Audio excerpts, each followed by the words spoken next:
Physical media man, physical media man, physical media man. What'd you buy? Was it something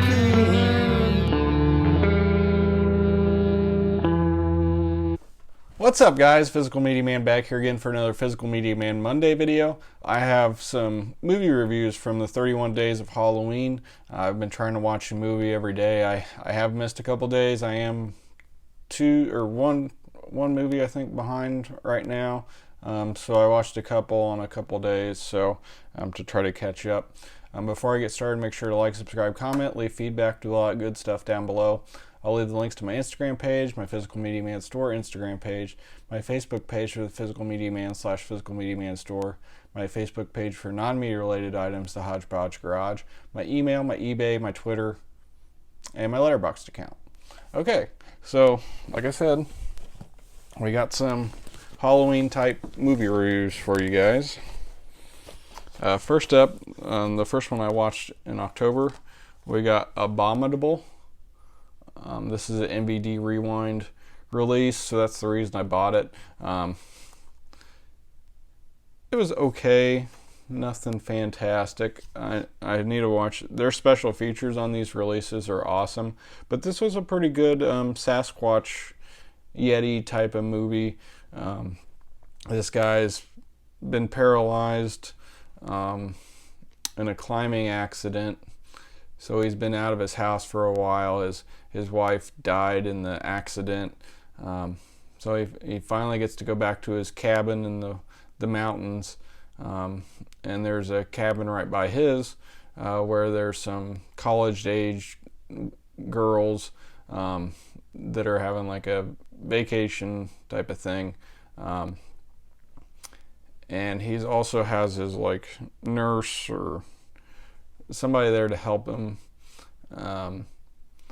but he's just gotten back and he sees this Sasquatch, and they think he's kind of a creepy guy, so they don't really believe him, and it was just okay. I don't know. That's all I got to say about it. Next up, we watched The Craft with Faruza Balk, Robin Tooney, Nev Campbell, and Rachel True. This follows these four ladies. They're into witchcraft, and they need a fourth person, who I think is Robin Tooney. She's new to school there, but she's able to do some weird things before they are introduced to her, and it's just kind of about their friendship, and everybody kind of picks on them, or they don't like certain things about them, so they do some revenge type of things and how that affects them. This one was very good one. Oh, I guess I forgot to give her, for Abominable, I would give it a C-. For this, I would give it a B. Enjoyed it. Next up, we watched a Disney movie, Escape to Witch Mountain. This stars two orphans who get put in this orphanage, and they're able to do crazy things. They're kind of witches themselves, or whatever you would call it. And there's Donald Pleasance is in this, and he's very good in it. And him and his boss are like trying to capture them for, we don't really know why, I don't think, but and then they also have help from somebody else. They know that they're trying to be captured, and it was pretty good. There's a second one we haven't checked out yet. Definitely enjoyed this one. I'll give it a B-. Next up, back-to-back days, I watched Happy Death Day, and this follows a college-aged girl who's in a sorority, and it's kind of similar to Groundhog Day, and it even acknowledges that in the movie, but she keeps waking up and dying every day, and she's trying to figure out who's killing her and why. Really enjoyed this. These are actually for sale though, because they're DVDs. I'm going to sell both of these as a pair for $5, so if you're interested, let me know. So the second one kind of takes off where the first one left off, and it also kind of retells or that type of thing. But the cast is all back for the second one, which I thought was great. That doesn't always happen. And it almost makes the second one stronger. But they're both very good. Together, I would give them a B+. I really enjoyed these. They're kind of silly. They are PG-13. They're not really that scary, I didn't think so. But pretty enjoyable for a scary movie. I mean, I'm not the biggest scary movie guy, so I really enjoyed these ones. Next up, we watched The Haunted Mansion with Eddie Murphy. He's a real estate broker with his wife, and they get asked to try to sell this mansion.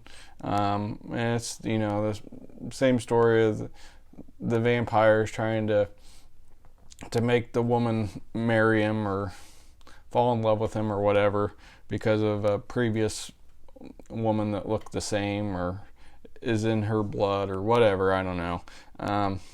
I also want to upgrade this one to Blu-ray, so if you're interested in this DVD, let me know. It wasn't as good as I remember. It was still pretty good. I'll give it a B-.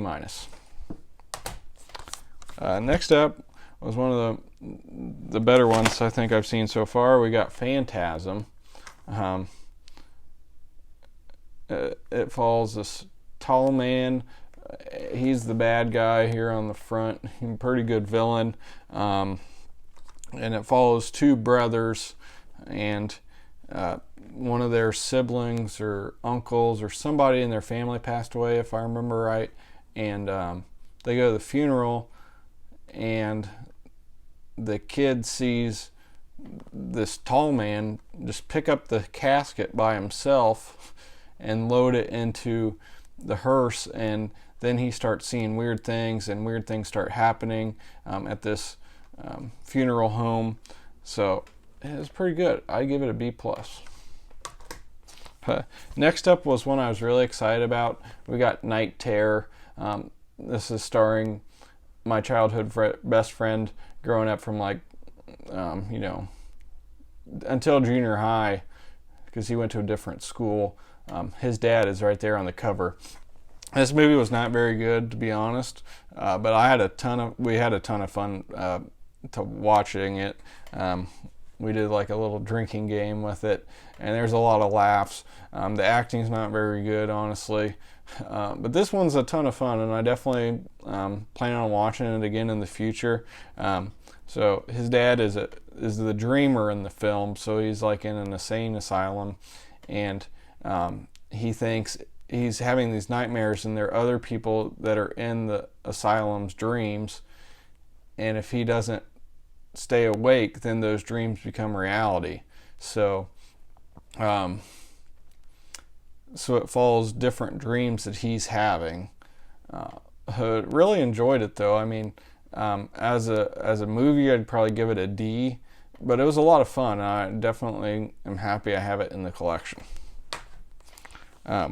Also somewhere in there, we went and watched Hocus Pocus at my local movie theater. They're doing a great job with everything going on. They're playing older movies, which I'm sure a lot of places are, but they've also done some other things. They got a Noble Romans in there now.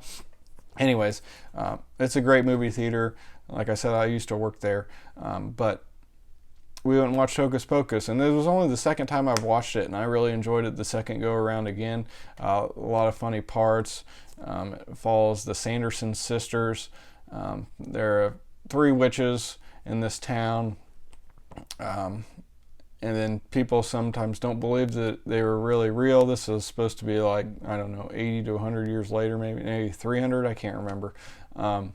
But something happens and they get brought back to life type of thing, and these kids are trying to stop them. But it's a really fun movie. I'd give it an A-.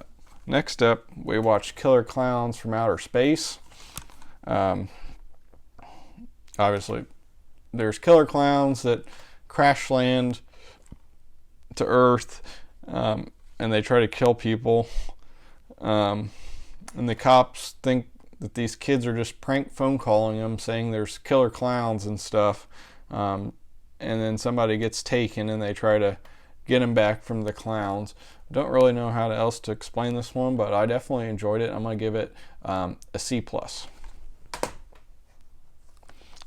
Next up is one that's for sale. I've already got a bid on it. We got Tammy and the T-Rex. This follows Denise Richards and Paul Walker's characters. They both really like each other, but Denise Richards, I don't know if they were ever actually together, but this guy that I guess was supposed to be her ex-boyfriend, like, is crazy and basically kills Paul Walker. And this doctor takes, well, Paul Walker could have survived basically, but this doctor takes his brain out of his body and puts it into a T-Rex, and they still try to get together, and it is weird. Not that, I mean, I wasn't expecting it to be good. It was kind of supposed to be one of those so bad it's funny, but for me this one wasn't even really that funny. I'm giving it an F. Yeah, I hated it. Next up is Don't Breathe. I like this one. It follows this group of 3 robbers, or whatever you want to call them. They usually only steal things that aren't cash, but they find out that this guy nearby supposedly has $100,000 or $300,000 in his house. So they try to break in and steal it from him, and he's blind, but he was like a ex-military specialist. So then obviously it doesn't go the way it's supposed to. And anyways, I didn't hate it. I think a lot of people like this a lot more than I did. I would say it's similar to Panic Room, but I really like Panic Room a lot more. This is kind of supposed to be like a scarier version, I guess. But if I wanted to rewatch one, I'd definitely be rewatching Panic Room. So I think I'm going to get rid of this. So if you're interested, let me know. But yeah, I know a lot of people like it. I think it was okay. I'd give it a B- probably, but I don't know. Just wasn't as good as I hoped. Next up, we got the Friday the 13th box set. So I rewatched the first one, and I think I've only seen the first 2, 10, Freddy vs. Jason, the remake, and one of the other ones. So I'm looking forward to going through and watching all of them. Hopefully get that done this year. So this follows a group of camp counselors that try to go to Camp Crystal Lake. The kids aren't there yet, but they're trying to get everything set up and whatnot. And there's a killer that's killing them. You don't see him till the end, but sets up the franchise. Enjoyed it. I give it a B. Probably not the best out of like the first movies and like the Halloween series and all the other series, but definitely very important to the series, and one I didn't hate but didn't love either. And the new scan is awesome. So yeah, I think it improved upon the second watch, so maybe I just need to watch it some more. I don't know. Next up, I watched Children of the Corn.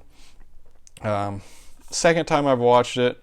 It follows this group of children in a small, very small town. I think it's supposed to be Iowa. This is a Stephen King,